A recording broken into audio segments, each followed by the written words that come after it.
Hello ladies and gentlemen, it's MDfashionco here, and today I have a very special video for y'all. How I made my 1 kilo solid gold MDfashionco pendant. This is a long story, ladies and gentlemen, so you're gonna need some popcorn. But first, I just want to say, this video will not be going into why I made this pendant. The reason why I made this pendant, I think, is very interesting, and it's said in detail, it's described in detail in the music video Trophy that I made when I revealed this pendant to the world. It's called Trophy by MDfashionco. So, without further ado, let's get into how I made my solid gold 1 kilogram pendant, MDfashionco pendant. But first, roll the intro! He had a dream to play Aliens Fire Team. He collects themes. He's got high self-esteem. He's credible. He's unforgettable. He's commendable. He's MDfashionco.collectibles. Okay? So the first step was I had to get the gold. The hardest part was getting the gold because, as you all know, I came from zero. I did not come from money. And everything I have, I earned myself. So the hardest part was literally just getting the money to get the gold, because gold is not something that you just walk around and pick up off the ground. Well, at least nowadays it isn't, because it's incredibly valuable.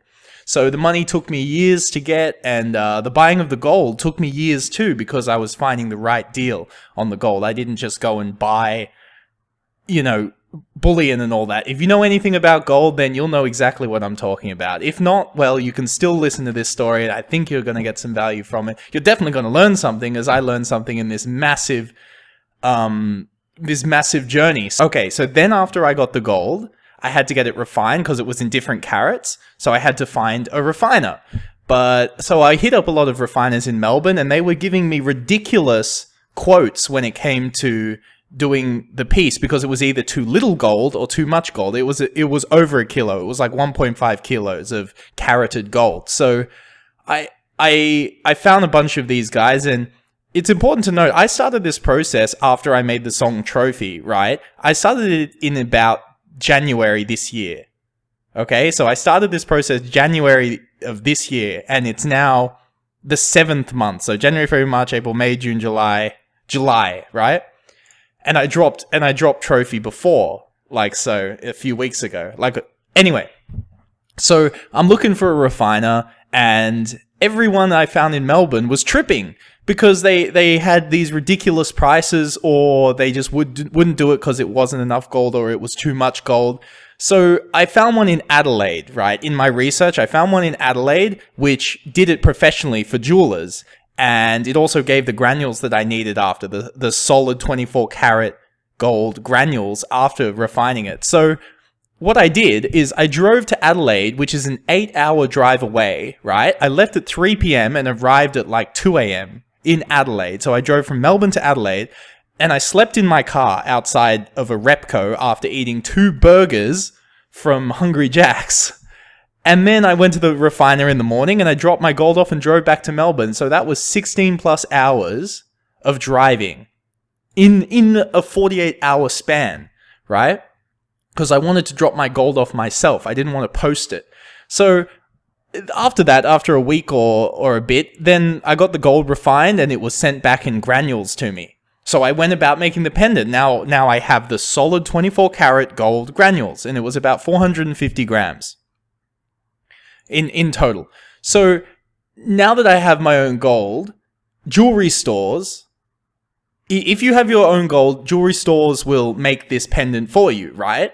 But they will charge way more than the gold is worth, which is simply not acceptable for me. To pay tens of thousands of dollars over the gold pendant price, tens and tens and tens of thousands of dollars over the gold pendant price, it's just not acceptable to me. So when I reached out to a lot of jewelry stores, 98% of them, I'd say 99% of them turned me down, and the other 1% quoted me a ridiculously expensive price. And to be honest, and this ridiculously expensive price is something that rappers would get, obviously, because they're rappers, and when they make these massive pendants, then it's a big deal. But every other jeweler just dealt with rings and things. So when you come to them with something like this, 98% of them just say F off, or 99% of them just say F off. This is not happening. I'm just not doing this. And then the other 1% said, okay, so if you're this stupid to make a 1 kilo pendant, you must be so stupid with your money that I'm going to charge you out the ass. Anyway, so I had no choice after hitting up all these jewelers to say, no, well, I have to do this myself. There's no way that these people are going to do it for me. And they're just not. I can't just go to one person and he's just going to do the whole thing for me. So I commissioned a man from Fiverr to make a 3D model of the pendant, right? And then I sent the 3D model to a graphite manufacturer. So my idea was to commission someone to pour the gold into a graphite mold. And similar to the way investment grade ingots are made, because it is essentially just an ingot. And I looked at some videos on YouTube of the detail that it came out in, and it wasn't great detail, but it was able to be fixed up, I thought, right?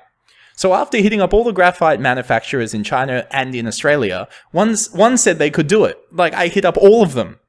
And all of them said, no, we can't do it. Then one said they can do it. So I paid them to make a one-off, right? MDfashionco graphite in gold. And then a few weeks later, they said they couldn't do it because the detail was too fine. Honestly, they just didn't want to do it. Like, which is what has happened since the start of this. People just don't want to do it.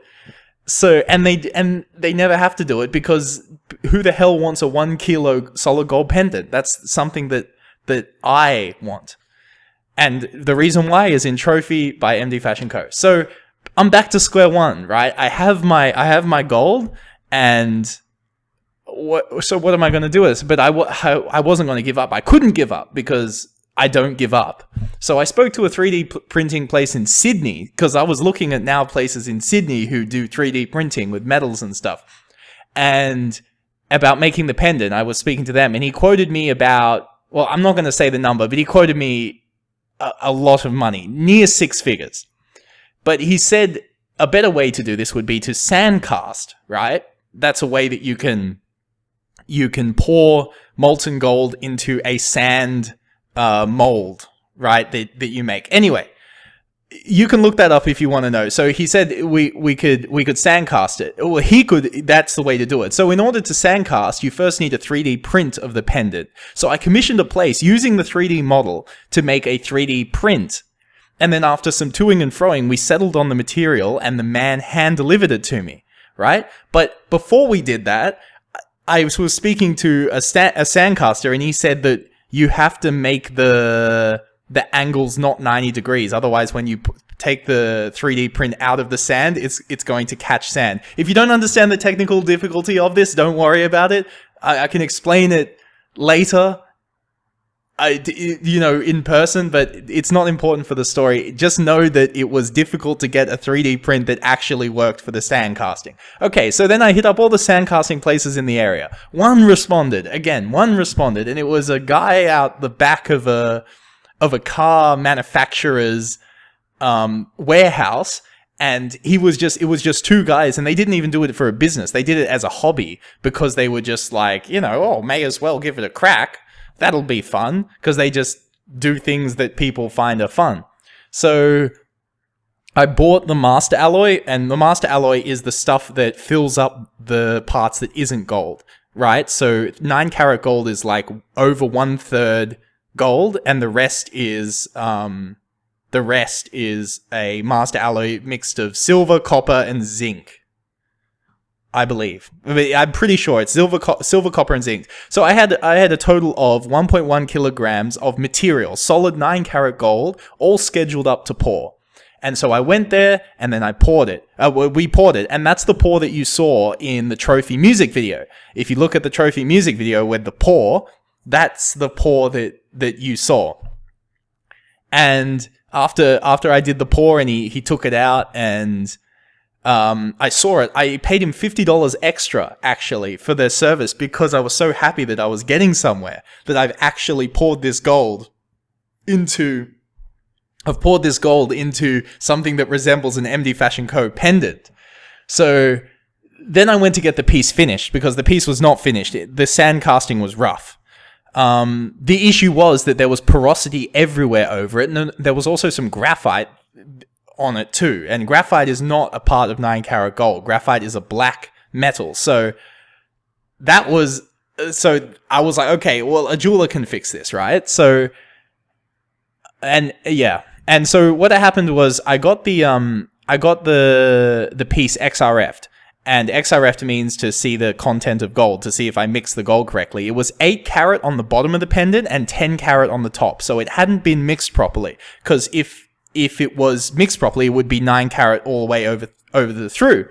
So I started to look for people to finish the job regardless. And so I went to there's a big building in the center of Melbourne. It's like the diamond jewelry district in New York City, but in Melbourne. And I went all up and down to knocking on doors, just cold knocking on doors to all these jewelers, right? Asking them to finish this job. And every single one rejected me. Every single one said, this job is too much. We've never done it before. We don't know how to do it. And because these guys, again, are used to finishing wedding rings. They're not used to finishing a 1 kilo solid gold pendant.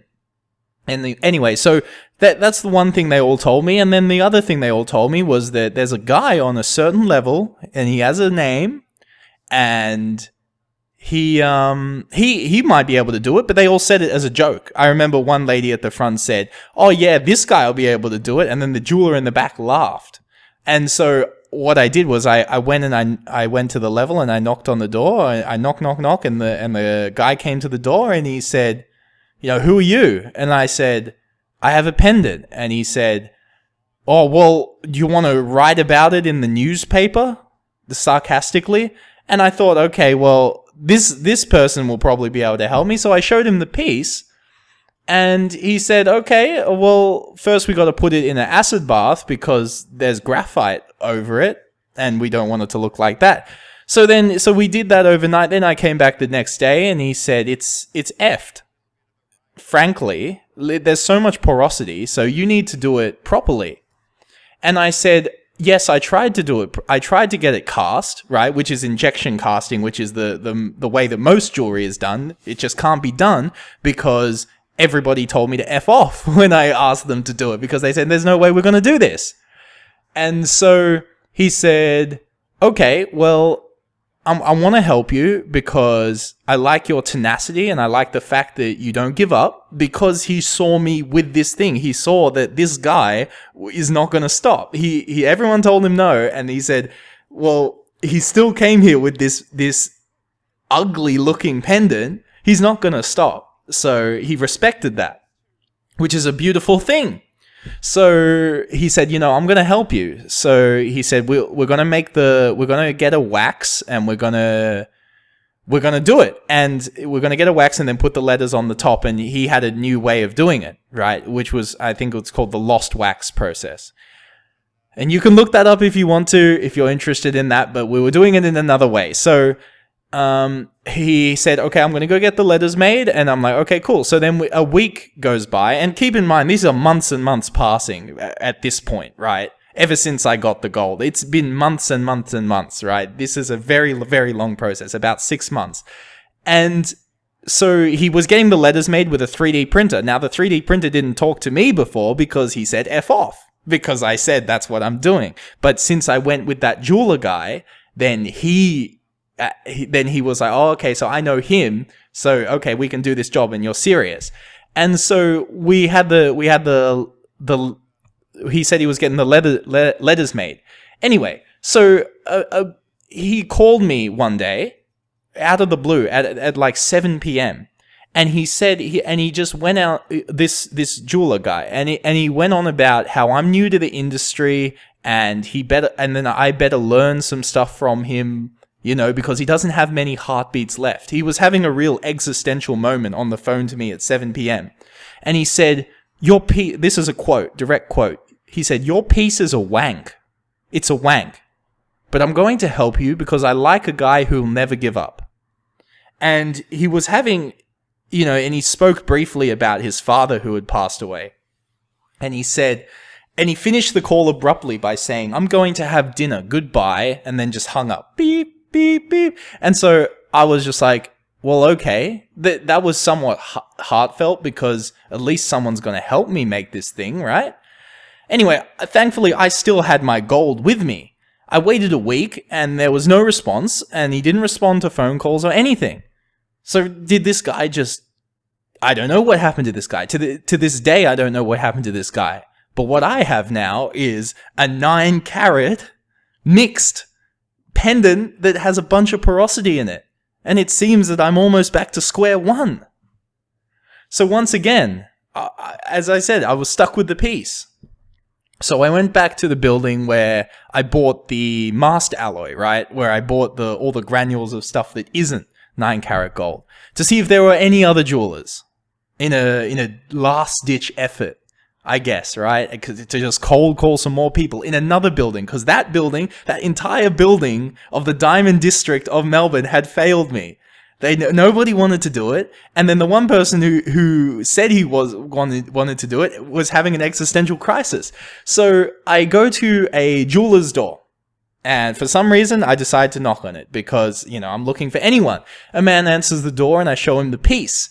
He says he can do it, and I find out later that this guy has done pieces for presidents. This guy has done even solid 18-karat gold scissors for the opening of a casino, right? So this guy understands the fascination with gold and the prestige of it, right? And he, well, frankly, doesn't have a stick in his bum.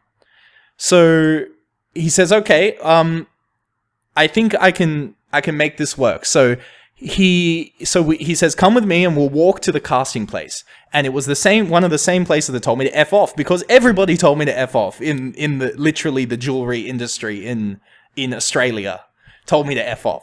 And they said when they saw the thing and they saw that I had poured it in the sand cast, they knew I was serious.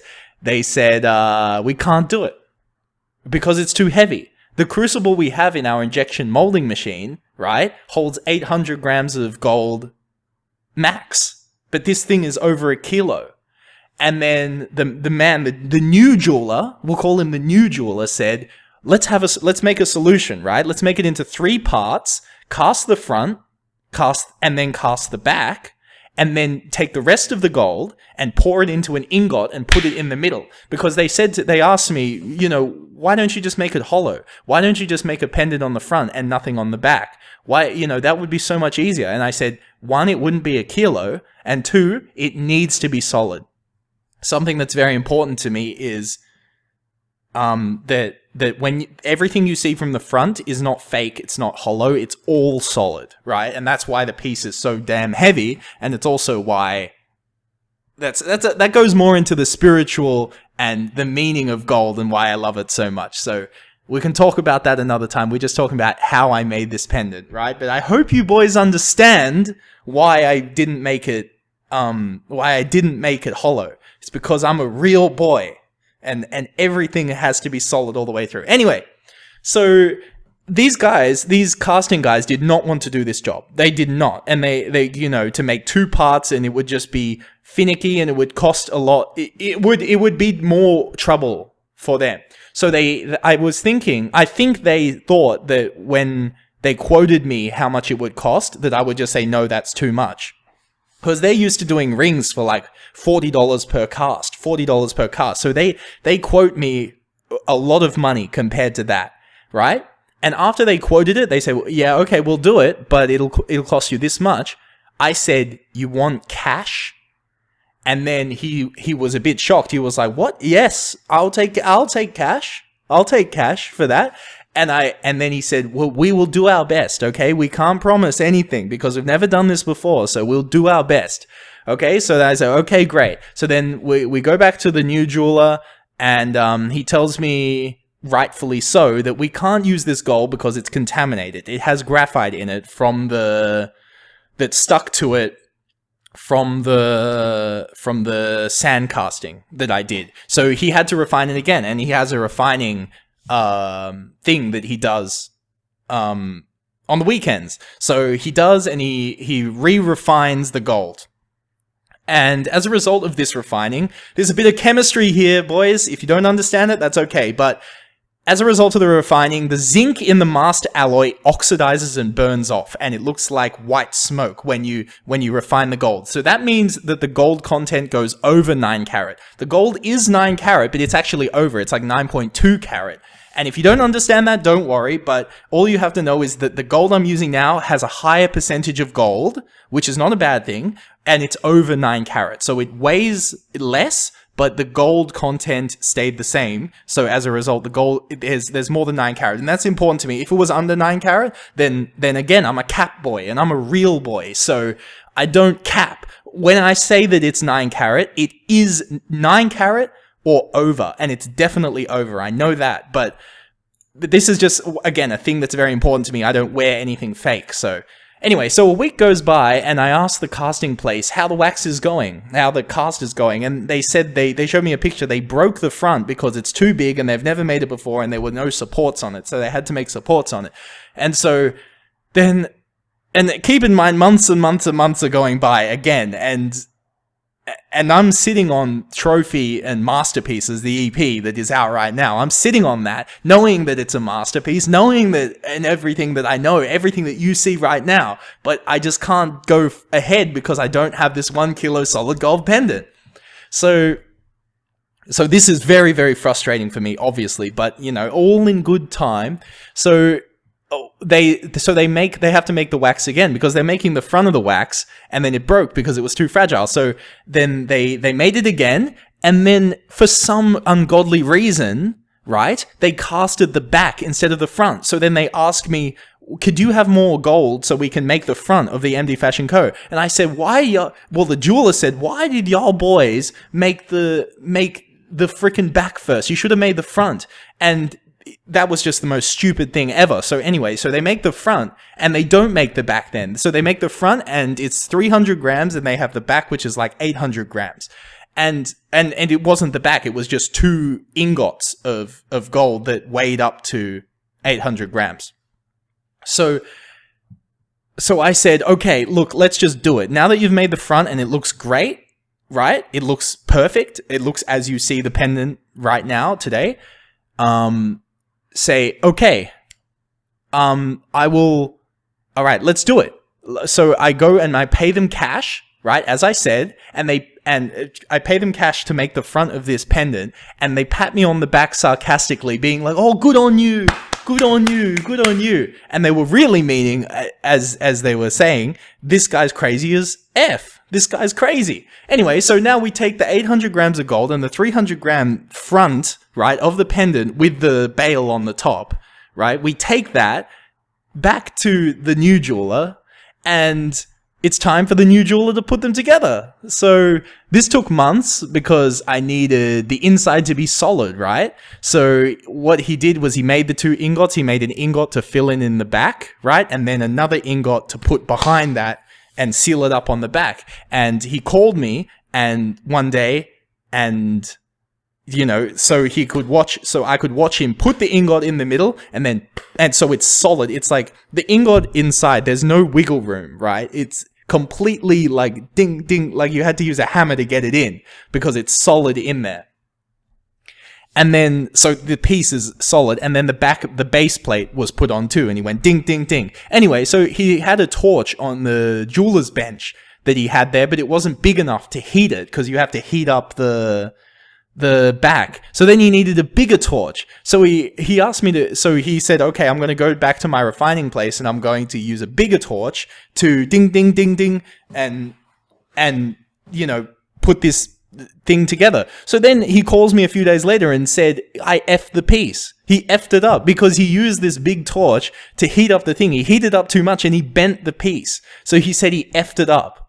He effed up the pendant. And so I said, well, okay, what can we do? And he said, okay, I can bend it back, right? But the back will have a bulge because he can't fix the entire thing. And I said, look, I just want this piece done. So if you have to make the back bold, if you can't make the back perfect, then just do it. I want the front has to be perfect. The most important thing is the front is perfect and it's solid all the way through 9-carat gold. That's the most important thing to me. And it's over a kilo. Those 3 things are the most important things to me. So then I go back and he goes, okay, so he makes it and then there's a bulge at the back, but he says, I can laser the back. And I said, okay, just do what you can to keep the thing in there. So he used the laser machine to go around the back and weld it. Okay, so then after that, we pretty much have the solid gold pendant. The easiest part at the end was the most cosmetically satisfying, where I asked to make a matte finish on the front, and then shiny letters, and then mirror finish on the letters, and then a mirror finish all the way on the sides. And then that was the end of the pendant, and it was done. And yeah, so after he had done the pendant, he showed me he took a picture of the pendant and then put it in his book. And as I said, he had a book of works, which were rings that he'd made for presidents of countries and things like that. And and that's how I made the 1 kilo solid gold 9-carat MDfashionco pendant. It was a very, very, very long process. But as y'all boys know, the process took 6 months. And I did it. I know shouldn't have to tell you boys this, but I did it because my art is literally my life. My art is everything I live for. The purpose of my life is to create this amazing masterpiece artworks, whether or not boys respect it or not. And I know a lot of boys do. So I want to thank all the MDfashionco fans. Obviously, thank you to everybody who's showing massive support towards masterpieces. There's Trophy and Normal Woman going crazy right now. Obviously, Normal Woman, the masterpiece by MDfashionco. So I'm going to see y'all boys later. Enjoy. I hope y'all boys enjoyed that video, but this is just cementing the story I went through to make this 1 kilo solid gold MDfashionco pendant. The best pendant in the Southern Hemisphere? Who knows?